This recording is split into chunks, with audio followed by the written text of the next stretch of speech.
Welcome to Digital Learning, an initiative of Directorate of Collegiate Education, Government of Karnataka. In this presentation, we shall introduce ourselves to the poem titled The Worm, written by Nissim Ezekiel. So this presentation will focus exclusively on the introduction to the poet and the poem prescribed for second semester BA General English, Bengaluru North University. I am Nandana NG, Assistant Professor of English, GFGC, Bagepalli.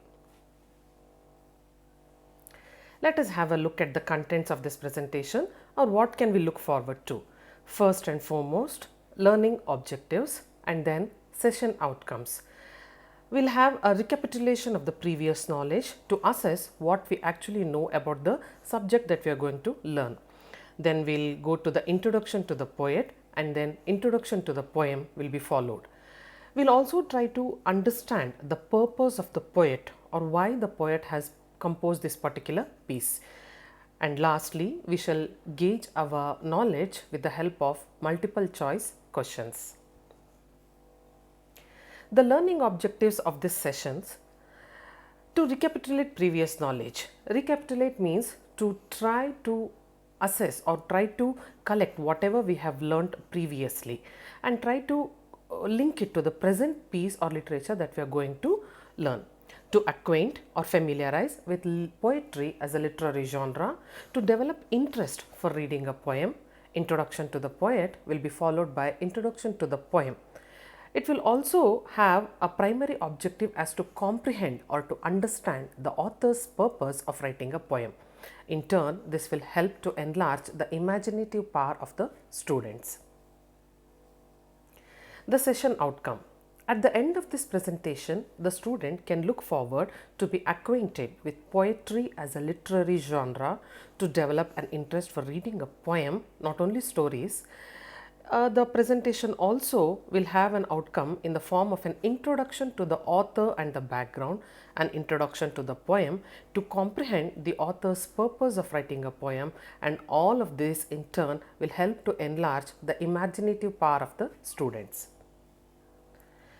Now let us try to recap whatever we know previously, something related to this theme. This is known as the brainstorming session, wherein a few questions are prescribed. Let us try to discuss amongst ourselves, or let us try to answer the question for that matter.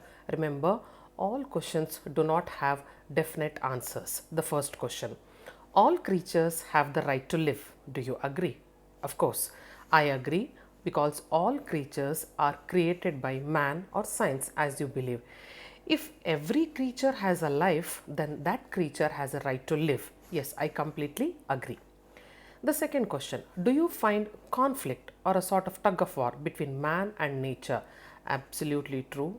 During these pandemic times, it is very clear the conflict between man and nature can be seen. Man on one hand is one of the species created by God to live in this paradise called nature, but we have considered ourselves as the king of this paradise nature, and we have tried to take over nature, and as a result the conflict can be seen almost everywhere. The most obvious side effects of the conflict between man and nature are pollution, or the exploitation of natural resources, and in turn we can see how nature takes her revenge upon human beings in the form of earthquake, tsunami, and any natural disaster for that matter. The third question: are human beings superior? If you have to ask me this question, I personally say no. We actually come at the bottom of the food chain, or the bottom of the triangle of all species for that matter. Yes, I know, according to science, human beings are the superior or the most superior species, because we have the reason capacity, or we have that capacity to talk or speech for that matter. But isn't that what has brought about our downfall? Maybe human beings were created superior, or we are above the other species, but it doesn't make us any better than the other species. Lastly, are self-knowledge and self-awareness necessary? Yes, definitely. These two words are very important for any individual to progress in his life, definitely. Self-knowledge. Self-knowledge means being aware about ourselves. We should not only be aware about our positive traits, but we should also be aware of our flaws too. Only when we have self-awareness, only when we are aware of what mistakes we are doing repeatedly, only then we can try to rectify ourselves. Let us have an introduction to the poet. The picture here is of the poet Nissim Ezekiel. Nissim Ezekiel is known as the father of post-independence and Indian English verse. So post-independence refers to the literature written after India got independence, that is 1947. The Ezekiels belong to Mumbai's Jewish community commonly known as the Bene Israel. Nissim Ezekiel started modernity in Indian English poetry. His simple conversational style has influenced many later Indian poets. Nissim Ezekiel is not only a poet, he is also a dramatist, editor, as well as an art critic.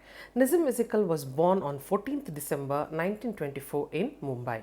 In 1947, how is this year significant? That was the year India got independence. In 1947, Ezekiel took his MA in English Literature from Mumbai University, studied philosophy at Birkbeck College, London. He married Daisy Jacob in 1952, and in the same year his first collection of poems entitled A Time to Change was published by Fortune Press, London. Returning home the next year, Ezekiel joined the Illustrated Weekly of India as an assistant editor and stayed there for 2 years. Ezekiel's other poetry collections are The Third, published in 1959, The Unfinished Man 1960, The Exact Name 1965, Snakeskin and Other Poems 1974, Hymns in Darkness 1976, Latter Days Arms 1982, and Collected Poems 1952 to 82, which came out in 1989. Now, Nissim Ezekiel is in fact one of the pioneers of modern English literature. So no wonder he has received many awards. The most distinguished awards among them are the Sahitya Akademi Award, which he received in 1983, and the Padma Shri, which he was awarded in 1988. After a prolonged battle with Alzheimer's disease, Nissim Ezekiel died in Mumbai on 9th January 2004. Now let us try to introduce ourselves to the poem. What is the poem actually talking about? Ezekiel usually shows man and objects of nature causing harm to each other. This is a repeated theme in most of his poems and stories for that matter, and likewise here in this poem also, the conflict of how nature and human beings are causing conflict to each other can be seen. In the worm, there is a conflict between nature and man. Here, the man kills the worm and reports the fact. The entire poem focuses on the encounter between a man and a worm. You can say that the man represents the human beings while the worm represents the nature. So, the encounter between them, the conflict that arises between them, can be represented as the conflict between nature and man. Further, he has more trust in the follies of common man than in the wisdom of the uncommon man. Follies means mistakes. So here it shows a human being, however superior he might consider himself to be, he will always rely on the mistakes of a common man than in the wisdom of a uncommon man. It just shows that human beings are foolish in their ways of the world. The poet persona means personality, the poet persona gets inspired by the way of this tiny creature. Yes, to a greater extent the poet is inspired by the worm, but in the complexity of the modern world, the persona finds it difficult to find and follow that path. To put it simply, the poet is inspired by the worm, but somewhere his ego gets the better of him and he feels, how can I follow the worm, and he decides not to follow the worm. Any poem for that matter, when it is composed by a poet, is considered as his own instrument of expressing something. So here is a quote related to that. Remember, it was not the purpose of poetry to record anything and everything, to merely describe either the outer world or some subjective mood, but to speak from the imagination of the poet to the imagination of the reader. So any piece of art for that matter, be it a poem, a story, drama, a sculpture, you name anything, any piece of art, when it is being composed, the author or the creator or the writer has something that he wants to convey through the piece of art. So likewise here in this poem, the poet has tried to express his thoughts. What is the purpose of the poet? Now that we have seen the purpose of the poet always has some sort of agenda, here in this poem, the worm, the poet wishes or expresses a wish to return to the animalistic. In fact, by the end of the poem, we can see that the poet accepts that he as a human being is so shallow in front of the worm, he feels the worm is better than him. Somewhere the urge to return to nature, to become more animalistic, can be seen through the course of the poem. The speaker demonstrates a wish to escape society and understand himself and his motives. Yes, the speaker here represents the poet himself. He has a wish. He wants to escape this society which is judgmental. He wants to be with himself, introspect himself, understand himself and his own motives. That is why we can say that self-knowledge is an important theme throughout Nissim Ezekiel's poetry. The speaker is so astutely aware, astutely means acutely or very, the speaker is so acutely aware of his own folly in the poem. Yes, somewhere the poet knows as a human being what are his mistakes or what are his shortcomings. In a way, the speaker uses this encounter with the worm as a momentary lapse in rational behavior or understanding. The way the man kills the worm, it shows his momentary lapse or fallback in rational behavior. In fact, the so-called human being considers himself as the most rational human being. If he was so rational, then why did he end up killing a worm? Because of this, he can understand and relate his senseless decision to kill the worm completely.